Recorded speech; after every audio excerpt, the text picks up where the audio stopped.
Yeah, I think this is a keep. Our opponent's already taken the mulligan, but that doesn't really affect our decision too much. Normally, if you have a servant or a cub alongside 2 lands, you're going to keep most of those hands. Looks like we're against Mardu. Okay, well, I actually played against this deck in the top 8 of US Nationals and lost. My list is a little bit worse against this deck because of having no braids in the main deck, but that wasn't really the reason why I lost the match, per se. It was more just flooding and yeah, not having an answer to Heart of Kirin, but you actually have a reasonable amount of answers to Heart even after sideboard, so I don't mind the matchup so much. And here we have a bit of a decision in terms of what to play. We could kill something with a Harness Lightning. But I don't really want to do that. I think we want to get this Servant of the Conduit into play. That's going to give us our blue mana so that we can play this Whirler Virtuoso in hand. And once we get the Virtuoso, the Thopters are going to be great blockers for a creature like a Veteran Motorist. And we're saving the Harness Lightning because in case our opponent does have a vehicle, we want to be able to potentially Harness Lightning it. And there is a vehicle. So now we have another decision because now the Veteran Motorist does represent a way to crew this Cultivator's Caravan. So we could simply block Veteran Motorist at this point. Then our opponent would have to have another creature to crew the Caravan. I kind of like that now. It's weird, but I'm going to go for it. Hopefully we draw some lands at some point this game. Okay, well, that was kind of lucky. So we found a Botanical Sanctum. And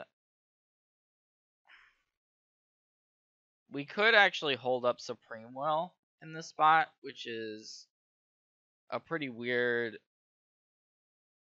choice to make. So if we hold up Supreme Will, we could then Harness Lightning away the Inventor's Apprentice, untap, and be in a pretty good spot. Yeah, I kind of like it. I'm not positive if it's the right play or not, but if our opponent does have something here and we're able to counter it, that's a pretty big swing. And it is PSO. Yeah, we really want to be able to counter that, and we have the Supreme Will. So now our opponent cannot actually crew the Cultivator's Caravan, and it's going to be forced to attack us with that Inventor's Apprentice. So I actually like now just going for Chandra. It forces our opponent to draw something to crew the Caravan essentially this turn, because they're only on, well, they're on 0 cards, so we know that they don't have it already. So we can kill the Apprentice, then even if our opponent does draw a creature, they still have to use up their turn to get the Chandra off the board, so I think it's a win-win in terms of this play. And no creature, so now we're just at a huge advantage, almost impossible for us to lose the game now. Although, hopefully I don't eat my words, but I like the spot we're in. So I am going to unload the Whirler Virtuoso and one of the Long Tusk Cubs now.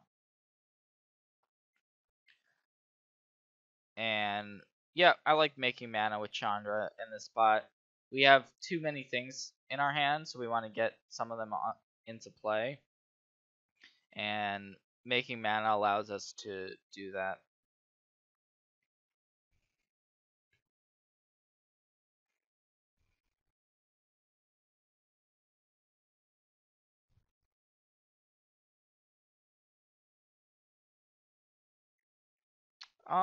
Sure. I'm gonna go for a Thopter here.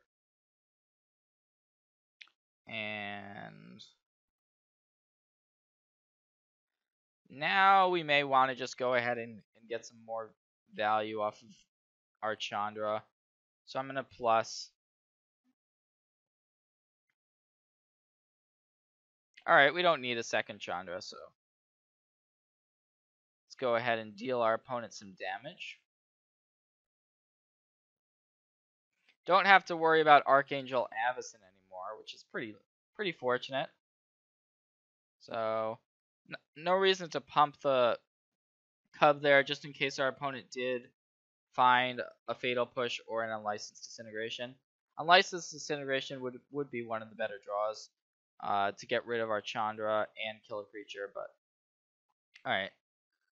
We were able to take that one after, yep, dealing with the first couple plays, and our opponent just kind of ran out of gas. So, I'm going to board pretty similarly to how I did at Nationals here. Haven't played this matchup a ton, but we were pretty lucky to get the Chandra in with our opponent having no way to pressure it. Normally that does not happen. I also am not a big fan of the counter spells on the draw, for sure. Carnage Tyrant is a little bit slow in the matchup. I like Magma Spray and even Chandra's Defeat because our opponent's boarding in cards like Harsh Mentor, potentially Rampaging Ferocidon. Abrade is good. Clearly, it's one of the best cards in this matchup. Slice and Twain also gets rid of Heart of Kirin, Scrapheap Scrounger. And we do not really want Long Tusk Cub very much when we're on the draw.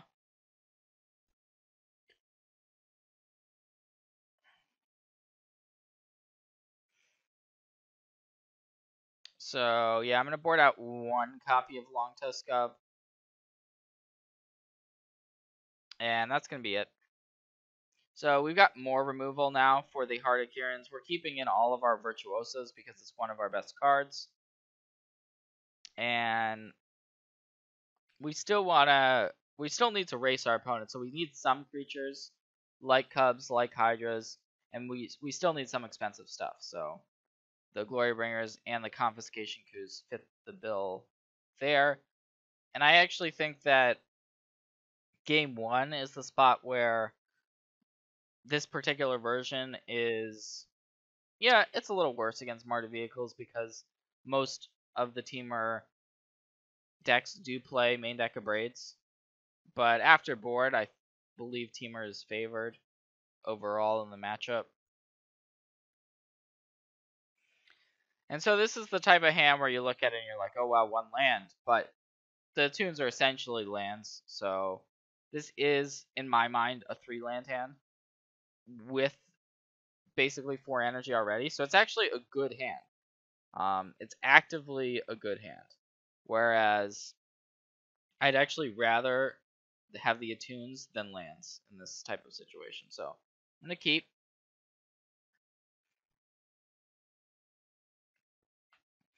And we'll see. We'll see what's going on. It's normally about the first, say, turn 2, turn 3, kind of how our opponent ends up curving out. The mana base of the Mardu Vehicles deck is shaky at best. Ours is definitely more consistent. Although we don't have any of our non-basic lands, so we'd like to draw something like a Spire Bluff Canal or a Botanical Sanctum to kind of smooth out our mana. We don't want to just be operating off of only basic lands.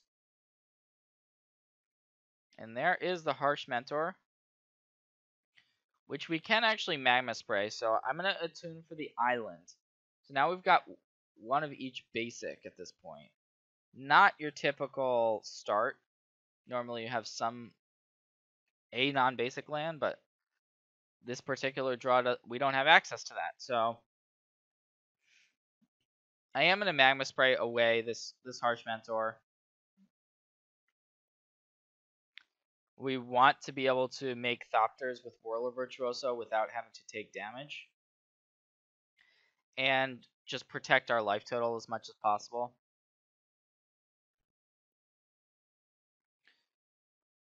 And here's Pia. So we can, and there's a Spirebluff Canal. Okay, so that was a nice pickup there. Helps smooth out the mana. And I'm gonna go for a Whirler Virtuoso. I like getting into play now, just in case our opponent does have a Ferocidon or a Harsh Mentor. We already have the Whirler Virtuoso in play, and we can make 2 Thopters right away. And the Thopters can block our opponent's Thopters, so we've already kind of stabilized our board. Our opponent doesn't have a good way to get in damage.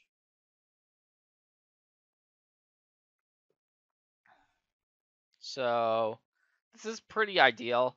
However, we still have to be worried about the late game of the Mardu Vehicles deck.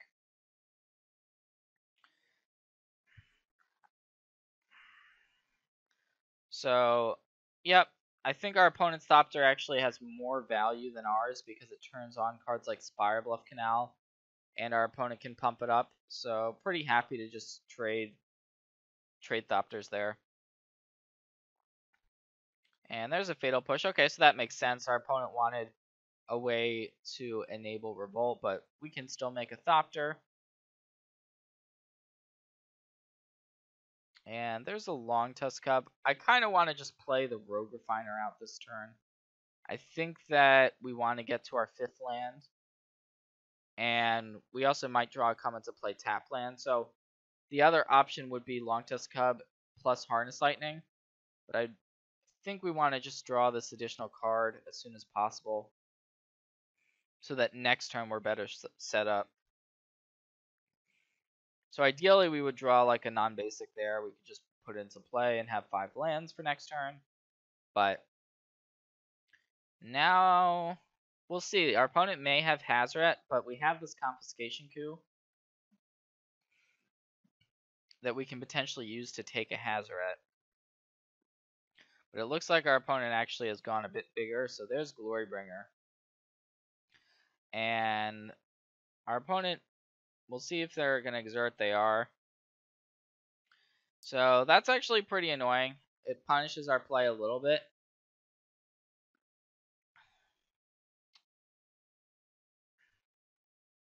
So we have the Harness Lightning we can use to take out the Glorybringer. That part is good. I think I like playing the Servant to make sure we have 5 mana available next turn.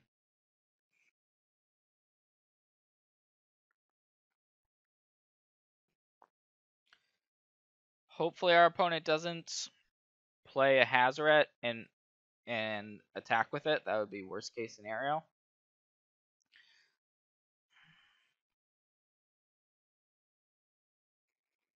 And so now that that Thopter's gone, really these Spire of Industries. Okay, I was gonna say they just produce colorless, but here's a Bomat Courier,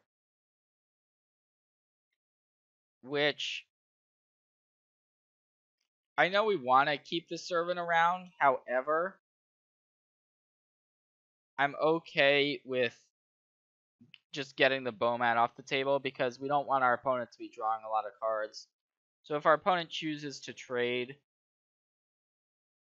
with our Servant, I think we have to be okay with that.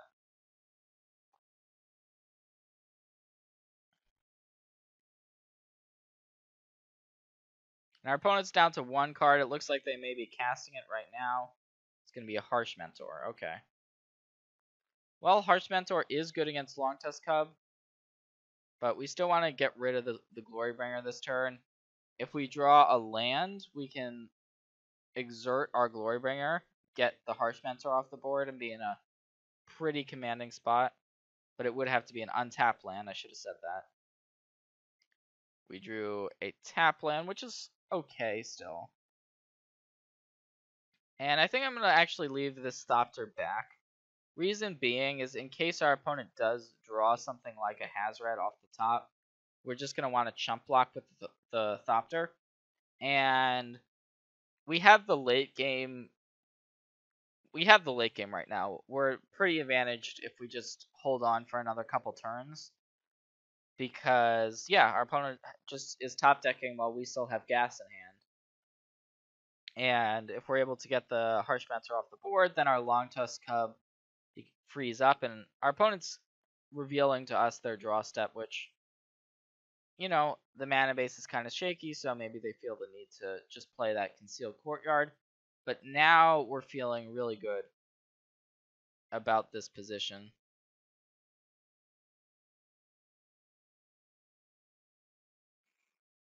And for the same reason as last turn, I like holding back the Thopter and just getting in with the Glorybringer and the Long Tusk Cub.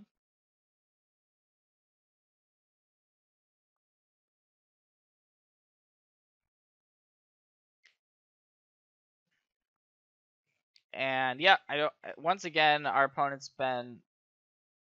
Now we've kind of turned the corner. Don't see a good way for our opponent to come back, because our opponents can only play one spell a turn, and we're pretty far ahead on board at this point. Possibly a sweeper like Fumigate into another big spell would be the best I could think of, but I doubt that Fumigate is even in our opponent's deck at this point. We're leaving back the Thopter so that if our opponent does draw Hazoret, we can still block. We only take the 2 damage from the Pia, and then we can Confiscation Coup the Hazoret. So, alright, we're fine with taking 2 damage. And alright, our opponent did find something. It's a Rampaging Ferocidon, but we came prepared for that.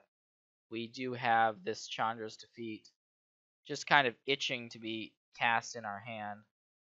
Could also take the Rampaging Ferocidon, but I'm just going to lead on a Rogue Refiner here.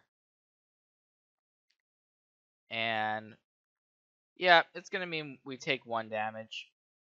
That was probably just not smart on my part. Should have cast the Chandra's Defeat first. Sometimes when I feel like I'm going to win a game no matter what, I just stop thinking. Don't do that. Don't recommend doing that.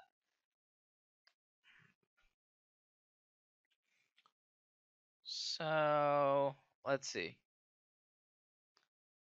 Yep, I like just going ahead and double pumping. Now our opponent's at 3. All of our creatures are lethal.